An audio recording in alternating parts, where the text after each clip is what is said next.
kan. Tapi aku sempat baca satu informasi. Katanya nih istrinya bilang kalau Bro Giring jadi presiden rela diduakan.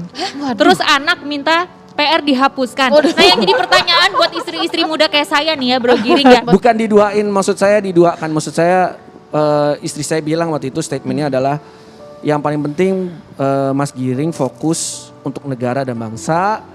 Saya sudah bisa jagain keluarga juga kok gitu. Yang kedua kalau bisa ngapusin PR itu biasalah anak-anak saya kan lucu-lucuan lah. Karena mereka masih belum mengerti perspektif ya presidensi itu seperti apa. Kayak contohnya kayak Jasmina. Jasmina anak saya yang sekarang masih TK mau masuk SD. Dia tuh Jasmina you are so beautiful. No, stop calling me beautiful. Oh ya? You should call me presiden.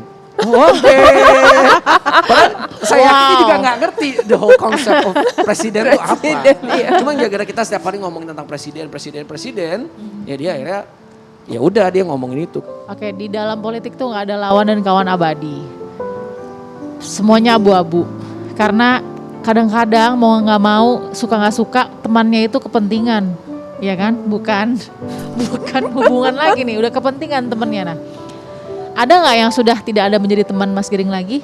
Atau yang tadinya enemy sekarang jadi temannya Mas Giring karena politik? Nah contohnya kayak misalnya saya sama sahabat saya Ahmad Dhani gitu ya. Ahmad Dhani kita tahu betapa kerasnya dia sama pemerintah yang sekarang. Tapi kalau udah ngobrol bareng ya udah ya kita agree to disagree.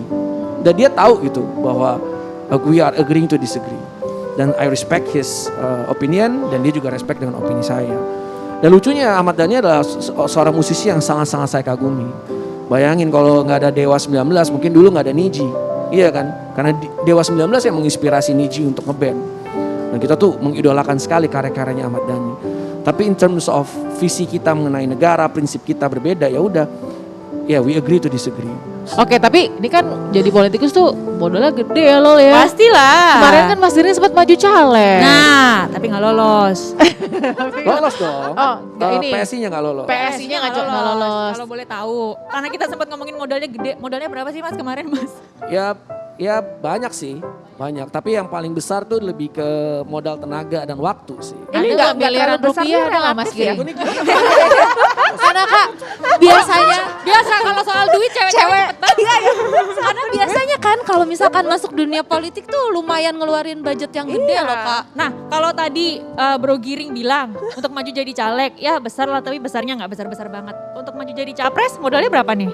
Lebih besar, gede dong. Besar. Tapi balik lagi bahwa gue selalu ingat kata-kata Pak Jokowi bahwa dia waktu itu maju dan menang memang semuanya dari donasi juga gitu. Saya juga waktu itu menang, waktu itu saya jalan juga karena donasi. Oh jadi caleg sempat ada crowdfunding juga ada ya? Ada crowdfunding, itu yang paling benar di demokrasi.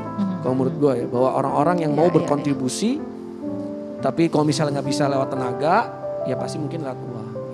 Tapi happy nggak sih dengan hasil kemarin walaupun gak lolos partainya di DPR? Oh that's a good question ya. Gak apa-apa jujur aja kalau soal jujur, kita. Ya sempat terpukul lah, namanya juga manusia ya. Saya masa saya harus ngomong, wah enggak loh. Saya tegar. Gak mungkin lah.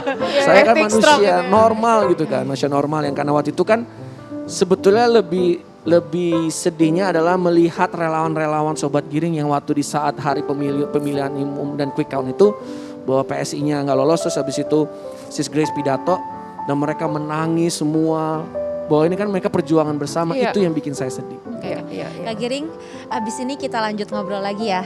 Tapi setelah pesan-pesan yang berikut ini tetap di Saatnya Perempuan Bicara.